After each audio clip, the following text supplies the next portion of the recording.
Praise the lord. సర్వయుగములలో సజీవుడైన యేసుక్రీస్తు ప్రశస్త నామములో మీ అందరికీ పునరుత్థానపు శుభములు కలుగును గాక.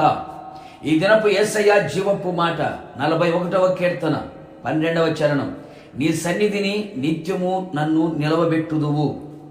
నిత్యము ఆయన సన్నిధిని అనుభవించుచు, ఆయన సన్నిధిని నిత్యము వెదుకుచు, ఆయన సన్నిధిలో ఉన్న సంపూర్ణ సంతోషమును అనుభవించుచు, ఆయన సన్నిధిలో ఉన్న బల ప్రభావములను ధరించుకొనుచు, ఆయన సన్నిధిని తోడుగా కోరుకొని, ఆయన సన్నిధిని మోకరించిన నా దేవుని ప్రియులారా, మనమందరము నిత్యము ఆయన సన్నిధిని ప్రేమించదము.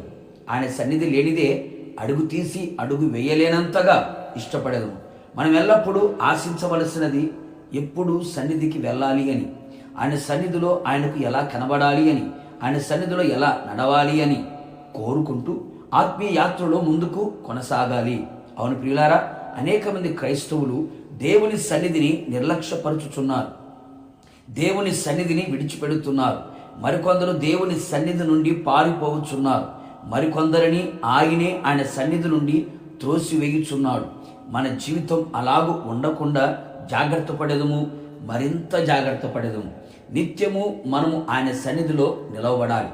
ఆయనే మనలను స్థిరముగా నిలబెట్టాలి. అవును ప్రియ దైవ జనాంగమా, ఆయన సన్నిధిలో నిలిచి ఉండుట గొప్ప భాగ్యము అని గ్రహించదము. లోకములో ఉన్న భోగ భాగ్యములన్నిటికంటే మిన్న అయినది ఆయన సన్నిధిలో నిలబడుట. ఆయన సన్నిధిలో నిలిచి ఉండి ఎన్నో అద్భుత కార్యములు జరిగించిన భక్తులను పరిశుద్ధ గ్రంథములో మనం చూచెదము, గ్రహించదము. ఆయన సన్నిధిలో నిలవబడి దేవుని కోపాన్ని, ఉగ్రతని ప్రజల మీదకి రానివ్వకుండా అడ్డుగా నిలిచి ప్రజలను కాపాడిన భక్తులు ఉన్నారు. ఆయన సన్నిధిలో నిలబడి కన్నీరు విడిచి ప్రార్థించి గొప్ప అపాయమును, ప్రమాదమును, ఆపదను తప్పించుకొని ఆరోగ్యమును, ఆశీర్వాదమును, ఆనందమును అనుభవించిన భక్తులు కలరు. నిత్యము ఆయన సన్నిధిలో కుటుంబం ఆశీర్వదించబడాలని కోరుకున్నవారు కలరు. కావున నా దేవుని ప్రియులారా, దేవుని సన్నిధిని నిర్లక్ష్యపరచక ఉందము. ఆయన సన్నిధిని ప్రేమించుదాము. ఆయన సన్నిధిలో నిలబడుటకు దేవుని పాదముల యొద్ద కోరుకునేదము. కావున నా దేవుని ప్రియ దైవ జనాంగమా, ఆయన సన్నిధిలో నిత్యము మోకరించదము, ప్రార్థించదము.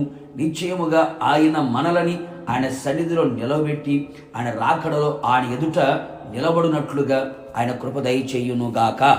ప్రార్థన. అత్యంత కృపగలిగిన మా ప్రియ పరలోకపు తండ్రి, మీ పరిశుద్ధ పాదములకి స్తుతి స్తోత్రములు చెల్లించుచు ఉన్నాం తండ్రి. పునరుత్థానపు దినమున మీరు మాకు ఇచ్చినటువంటి జీవపు మాట కొరకు స్తోత్రం.